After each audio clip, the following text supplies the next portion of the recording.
Hey, this is Frank Pierce, the World Travel Sage. I started a new channel, Cartagena Guy. Please support my new channel. And in this video, I am going to tell you the truth about American history, and I am going to explode the mythology of American democracy, because it's about time that history was set straight. I am born and raised in New York City, and I spend most of my time between New York and Cartagena, Colombia. And the reason why this is important is because it's important that we live in a reality of what is really going on in the world and not in a fantasy. And if we believe an incorrect version of history, then we are, in a sense, living in a myth, instead of having a firm grasp on reality. And I intend coming videos on this subject matter to show you why the United States was never founded as a democracy and why the United States is not a democracy today. And in talking about history, we have to understand that we're always getting a version of events based on a specific point of view. And that for us to come to the truest version of history, we have to take in as many points of view as possible and come to what I would call a common agreement about what events took place and exactly what their real meaning was. And so I hope to do that in the coming videos and enlighten you about the real intentions of the so-called founding fathers, and this will put in perspective a lot of things about the world we live in today by better understanding what happened 250 years ago. I consider myself a visual artist, a political philosopher, a lifelong student, and I make this video in the spirit of serving the common good, because the truth shall set you free. And we have to understand that the story that we have all been taught about the history of the United States is one of the greatest creation myths ever perpetrated in world history, and one that most people still believe. So to better understand this creation myth and why it was created, we need to understand the environment of the colonies at the time of the American Revolution, and who were these men called the Founding Fathers. Well, first we have to understand that they were basically the educated class of the colonies, and probably made up about half a percentage point of the population. They were the white landowning male class. And the population at the colonies at that time were mostly indentured servants, artisans like blacksmiths or carpenters, and of course slaves, and they were all surrounded by indigenous people. Now, one of the first ideas that we've been taught is that the American Revolution was a popular revolution, that the majority of the population was unhappy with British rule and the monarchy. But I will tell you what John Adams, who later became the second president of the United States, how he described how the population felt about the American Revolution. John Adams said that a third of the population were in support of the revolution, a third were loyalist to the crown, and a third were indifferent. A third did not see why the revolution that their lives would be better one way or the other, under monarchy or under a new form of government. And the founders, who were the privileged, educated class of the colonies, felt that they could not give any real political or economic power to the larger population, who they saw as the mob. And they were afraid that if they gave power to, illiterate, uneducated people, that they would have mob rule. And so the dilemma for the founders was, how do we create a new nation and bring along the the population at large, but give them as little political or economic power as possible. And that is where the founders had to bring in their big guns, Thomas Jefferson and Benjamin Franklin, to write some world-class rhetoric and create the mythology of American democracy.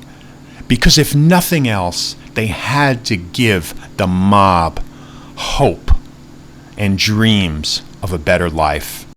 And to further illustrate how the general population in the colonies felt at the time of the American Revolution, I'll tell you some of the things that James Madison and others wrote in the Federalist Papers. James Madison wrote about quelling the leveling spirit of the people. And what did he mean by the leveling spirit? Basically, the people felt that wealth, power, land was distributed very unfairly and only to a tiny class of people. And the general population wanted leveling. They wanted wealth, power, and land to be distributed more fairly and not to only a tiny class of people. And James Madison wrote, how do we quell the leveling spirit of the people? So the founders were not concerned about actually representing the general population. They were not concerned about meeting their needs or desires. They were concerned about how to create a nation and to quell the spirit of the general population to have a more fair world and society. That was the goal of the founders, to bring along the population, but to give them as little as possible.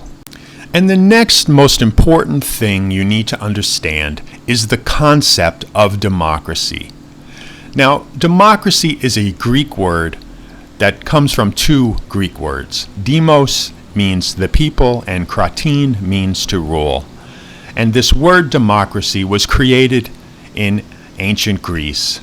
And democracy was practiced. It essentially meant that the privileged class, the wealthy class, would rule themselves. And that was their idea of democracy, and that was the idea that the founders had. So democracy meant that only a privileged class of people would be allowed to run for office or vote or participate in government, and would basically run everything.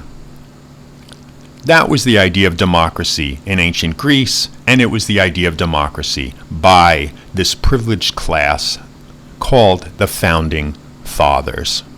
And so if you look at the actual structure of the government that they created, you can see that as evidence that that was always their intention, to never actually give any real political power to the population at large. And let me give you some examples of that governmental structure that they created. The first Constitution, for example, says nothing about voting rights. Now, how can you be creating a democracy and yet not enshrine the right of the people to participate in government as one of your main principles? And so the real goal of the founders was to always protect their own interests, and yet to create a form of government where they could create the illusion of democracy, the illusion of participation, and yet give as little real power to the general population. And so again, if we look at the actual structure of government that they created, we see evidence of this. For example, the presidency was not chosen by popular vote. No, the president was chosen by the Electoral College. The United States Senate was chosen by state legislatures until 1917. And the only office of the land that was chosen by popular vote was the House of Representatives. But until after the Civil War, the only people able to participate in that government, to run for office, were only that tiny privileged class. The founders felt they could not give the general population any real economic or political power, but they could give them the power of mythology. And so one of the most common sentiments of the general population of the colonies at the time of the American Revolution was that people wanted a society that was more fair and just. And here we are 250 years later, and we still live in a world run by a tiny class of people, and we have social movements called the 99%. And that is exactly why the sentiments of the general population have not been met here in the United States or almost anywhere else, because that was never the intention of the ruling class. But this tiny class of landowning white males knew to craft this new nation, they needed the support of the general population, and they had to give them something. And that's where creating the mythology of American democracy became so important.